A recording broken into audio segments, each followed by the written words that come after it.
As tensions continued to mount late last year, and Kim Jong-un and Donald Trump traded insults and boasted about the size of their nuclear buttons, the international community was increasingly fearful that a miscalculation could bring the peninsula, and the region with it, to a full-blown military conflict or, worse, a nuclear exchange.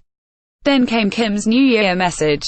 While the North Korean leader vowed to proceed with his nuclear and missile programs, he also offered to talk with the South, ostensibly about the possibility of the North's participating in the upcoming Pyeongchang Winter Olympic Games. When they took place earlier this month, those talks resulted in a number of agreements. North Korea undertook to send athletes, an art troupe, a cheer squad, a Taekwondo demonstration team and a press corps to the Games. The two countries' sporting teams will walk into the stadium under one flag during the opening ceremony and will form a single women's ice hockey team to compete. North Korea has also agreed to restoring the military hotline between Pyongyang and Seoul and engaging in further discussions about other bilateral issues. But the North's delegation rejected any discussion of nuclear and missile issues, claiming that its weapons are aimed solely at the United States, not at its brothers in the South, or at Russia or China, and so fall outside the bilateral relationship. Nor did the North Korean delegation accept the South's proposal to open talks on possible reunion of divided families.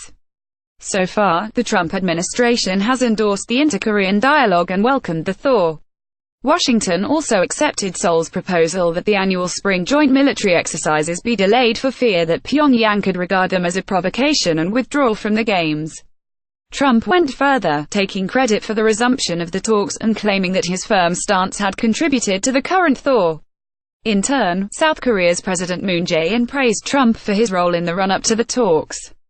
He also pledged to work with the United States, and with the other major powers in the region, China, Russia and Japan, to bring about denuclearization and ensure stability on the peninsula. The reduced tension, the momentum generated by the talks, and the prospect of future meetings on a range of issues, all are welcome developments that could also open the door for multilateral talks about the North's nuclear weapons. But a number of difficult issues, emerging as well as outstanding, remain. There is already concern that Kim Jong-un's charm offensive is designed not only to gain breathing space to deal with the devastating impact of UN sanctions but also to drive a wedge into the US-South Korea alliance.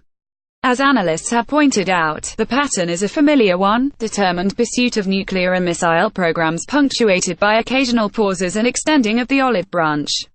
The concern over a potential split in the alliance is partly fueled by the widely shared perception that President Moon is more inclined towards reconciliation and stability on the Korean peninsula than towards a more hard-edged drive to dismantle the North's nuclear program, at least to the extent that the latter threatens the former objectives.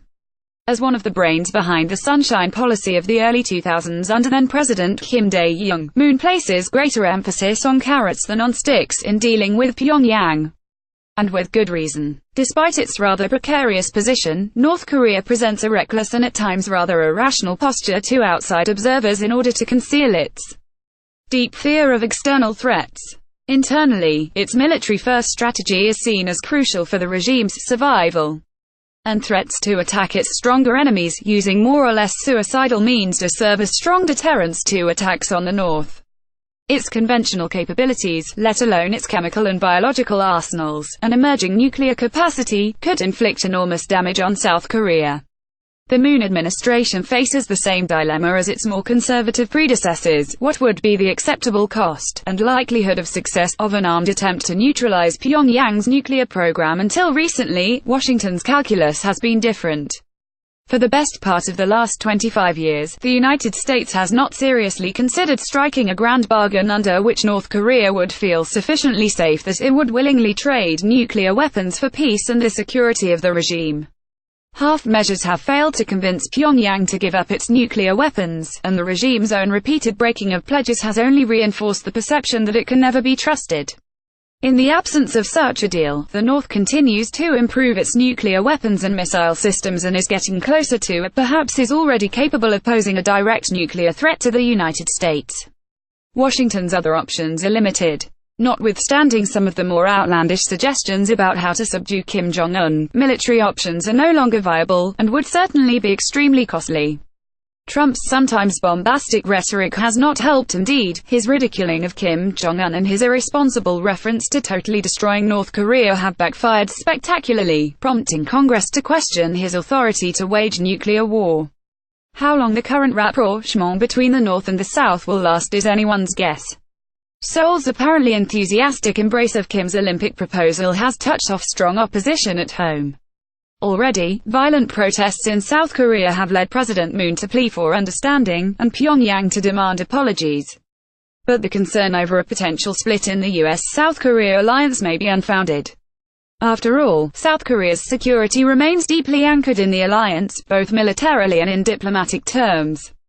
The more pertinent question now is how to seize the opportunity created by the cooling of tensions and work with the other key powers to bring about a long-term solution to the North Korean nuclear issue.